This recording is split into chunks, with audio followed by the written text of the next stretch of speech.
नमस्कार दोस्तों, स्वागत है आपका धर क्लासेस में। आज हम फिर आपके सामने हिंदी के लास्ट ईयर क्वेश्चन पेपर्स की पीडीएफ लेके आए हैं।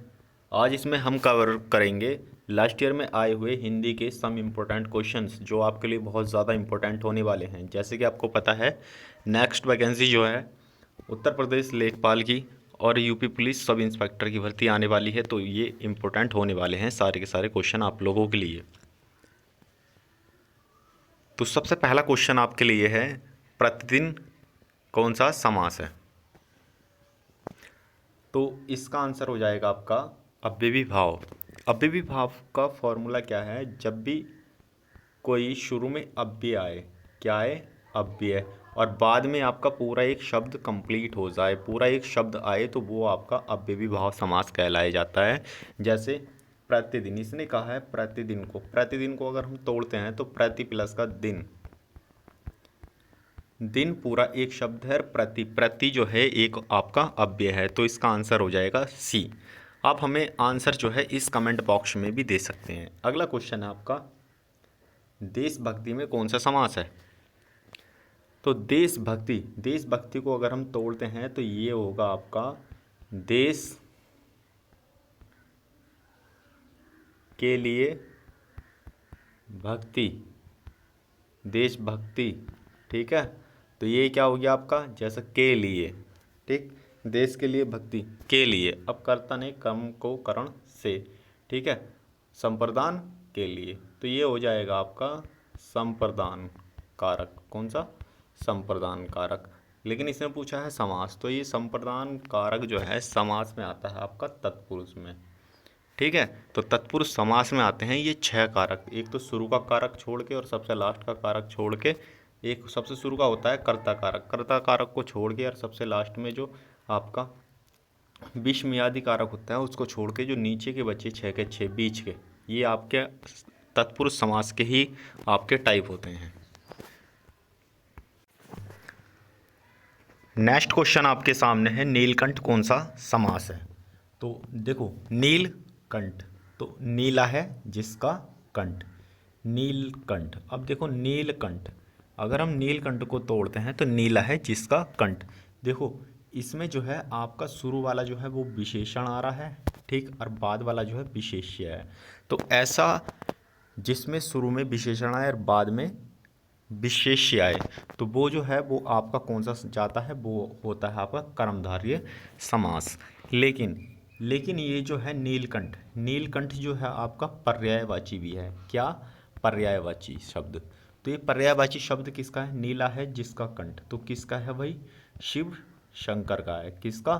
शिव शंकर का। और शिव शंकर का पर्यायवाची क्या हो गया? नीलकंठ। तो ये काय में जाएगा? ये जाएगा आपका बहुव्रीहि समास में, है ना।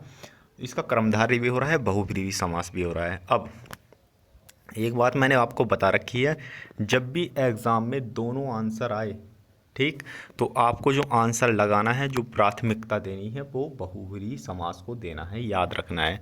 तो इसका आंसर जो है वो बी हो जाएगा। ठीक है,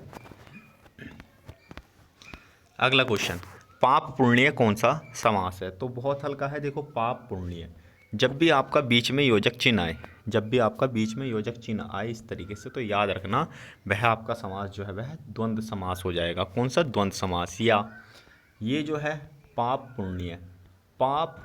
पुण्य, ठीक, ये जो होते हैं ये आपस में जो होते हैं ये एक दूसरे के विलोम शब्द होते हैं, तो ये द्वंद्व समास में ही जाएगा, ये याद रखना है आपको। नेक्स्ट क्वेश्चन, दोपहर का समास बताना है आपको, कौन सा समास है? तो दोपहर का जो होगा, दो पहरों का समूह, क्या हो जाएगा? दो पहरों का समूह हो जाएगा। शुरू में आपकी गिनती आ रही है, ठीक, जहाँ पे भी गिनती आए वो आपका द्विगु समास हो जाएगा। अगला क्वेश्चन, मैं आज नहीं पढ़ूंगा में कौन सा वाक्य है? देखो, मैं आज नहीं पढ़ूंगा, तो निगेटिव का साइन आ रहा है यानी नहीं, तो वैसे ही पता चल जाना चाहिए आपका निषेध वाक्य है। ठीक, इसका मतलब होता है मना करना, निषेध का मतलब मना करना यानी नहीं, और वो मना ही कर रहा है आपका। नेक्स्ट क्वेश्चन, ओहो यह पिट ही गया, इसमें कौन सा वाक्य है ये बताना है। देखो, जब भी आपका इस तरीके के हो, ठीक, ये जो होता है ये विस्मयादि का साइन होता है। किसका? विस्मयादि का। तो इसका जो आंसर हो जाएगा वह विस्मयवाचक वाक्य हो जाएगा। अगला क्वेश्चन,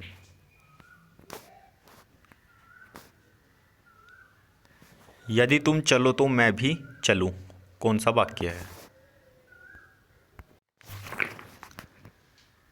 तो अब आप यहाँ पे देखो वो बोल क्या रहा है, वो बोल रहा है यदि तुम चलो तो मैं भी चलूं। तो वो क्या कह रहा है, यदि तुम चलो, यानी वो दूसरे बंदों को संकेत दे रहा है, अगर तुम चलोगे तो मैं भी चलूंगा। तो क्या दे रहा है, संकेत। तो ये कैसा हो जाएगा भाई, संकेतवाचक वाक्य हो जाएगा। आप लोगों से एक रिक्वेस्ट है, अगर आप नए यूजर्स हैं तो प्लीज़ मेरे चैनल को सब्सक्राइब करके बेल आइकन ज़रूर दबा देना, ताकि इससे नेक्स्ट वीडियो वो आप तक पहुंच जाए। और इसकी जो पीडीएफ है या फिर वर्ड फाइल जो है इस वीडियो का डिस्क्रिप्शन में आपको प्रोवाइड करा दी जाएगी, तो वो आप वहाँ से जाके उसको डाउनलोड कर लेना, ठीक है। नेक्स्ट क्वेश्चन, तुम अपने काम में सफल रहो। तो इसमें बताना है आपको वाक्य कौन सा है, तुम अपने काम में सफल रहो, ठीक। तो वो क्या कह रहा है, वो इच्छा प्रकट करने की कोशिश कर रहा है कि आपकी इच्छा है जो आप करो, ठीक।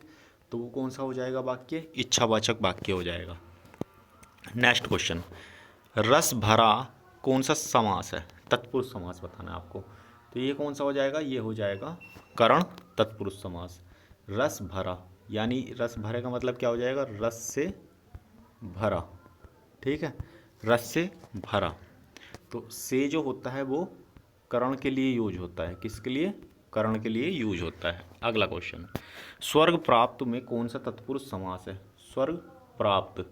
तो ये क्या हो जाएगा, स्वर्ग प्राप्त, यानी स्वर्ग को प्राप्त, स्वर्ग को प्राप्त। और को का मतलब जो है वो कर्ता ने कर्म को, ये कौन सा हो जाएगा, कर्म।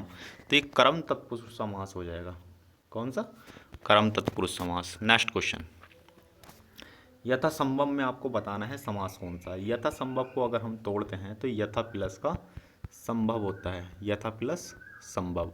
लास्ट वाला जो है पूरा एक आपका शब्द है, शुरू वाला जो आपका एक पूरा अव्यय है, ठीक। तो ये कौन सा हो जाएगा, ये हो जाएगा, आंसर हो जाएगा इसका सी, अव्ययी भाव समास हो जाएगा यो। अगला क्वेश्चन, वीणा पाणी कौन सा समास है। तो ये हो जाएगा आपका बहुब्रीहि समास, ठीक।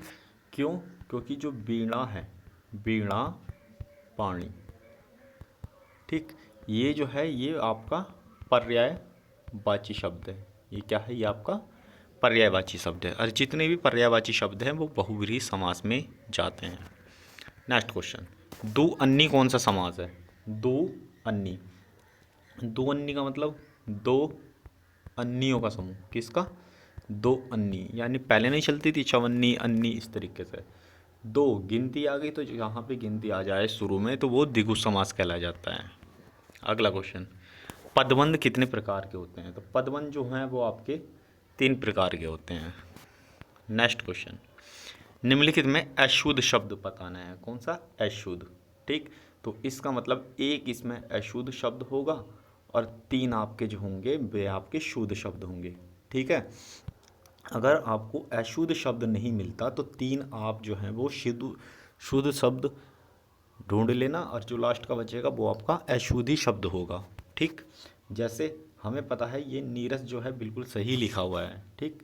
योगी राज जो है यहाँ पे सही लिखा हुआ है, एकत्र सही लिखा हुआ है। तो सॉरी ये गलत हो गया, ठीक है। ये यहाँ पे देखो मंत्रिमंडल, अब आप मंत्रिमंडल इस तरीके से लिखते हैं या योगी राज, ये ऐसे लिखोगे, ठीक। देखो अब जो है योगी राज, योगी राज है ना, अगर आप योगी को बोलते हैं योगी तो मात्रा बोली जा रही है थोड़ी देर में, ठीक, योगी। अगर आप इसको एक साथ बोलते हैं योगी राज, ठीक, तब भी आप योगी राज ही बोल लोगे। अगर एकदम से बोलते हो योगी राज, योगी, है ना, तो ये योगी राज हो जाएगा, ठीक। अब मंत्रिमंडल इस तरीके से लिखा जाता है, ठीक। अब मंत्रिमंडल इस तरीके से कहीं आपने देखा है, नहीं ना, तो इसका आंसर हो जाएगा डी, आंसर हो जाएगा। नेक्स्ट क्वेश्चन, निम्नलिखित में अशुद्ध शब्द बताने हैं आपको। तो अशुद्ध शब्द साप्ताहिक, तो आपका देखो वीणा इस तरीके से लिखा जाता है, बांस भी इस तरीके से लिखा जाता है, सुंदर भी, साप्ताहिक इस तरीके से नहीं लिखा जाता है, ठीक है। तो अगला क्वेश्चन, निम्नलिखित में अशुद्ध शब्द बताना है। अशुद्ध, आशीर्वाद सही लिखा हुआ है, न अनुकूल सही लिखा हुआ है, ईर्ष्या सही लिखा हुआ है, ये कौन सा बचा? नक्षत्र आपका गलत है। नेक्स्ट क्वेश्चन, निम्नलिखित में से आग का पर्यायवाची नहीं है। आग का पर्यायवाची आपका जो नहीं है इसमें, ठीक। तो इसका आंसर कौन सा हो जाएगा? इसका आंसर हो जाएगा विपथगा।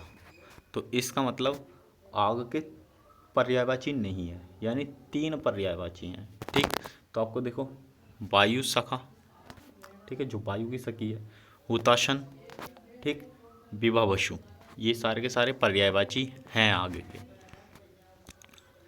अगला क्वेश्चन, निम्नलिखित में से इच्छा का पर्यायवाची शब्द नहीं है। जो इच्छा का पर्यायवाची नहीं है, यानी एक आपका इच्छा का पर्यायवाची नहीं होगा और 3 आपके जो है इच्छा के पर्यायवाची होंगे। तो याद रखना, अगर आपको नहीं वाला शब्द नहीं निकल रहा तो आप 3 जो है सही वाले आपके शब्द निकाल लेना, ठीक। इच्छा रखना यानी कामना रखना, इच्छा रखना यानी ईश्वर्या रखना, लिप्सा रखना, ठीक, यातना नहीं होगा। तो आज के लिए इतना ही, मिलते हैं नेक्स्ट वीडियो में, तब तक के लिए नमस्कार। वीडियो अगर पसंद आई है तो प्लीज़ वीडियो को ज़्यादा से ज़्यादा लाइक करना एंड शेयर करना, ताकि दूसरे बच्चों तक भी वीडियो पहुंच जाए। थैंक्स फॉर वॉचिंग, मिलते हैं नेक्स्ट वीडियो में। धन्यवाद दोस्तों।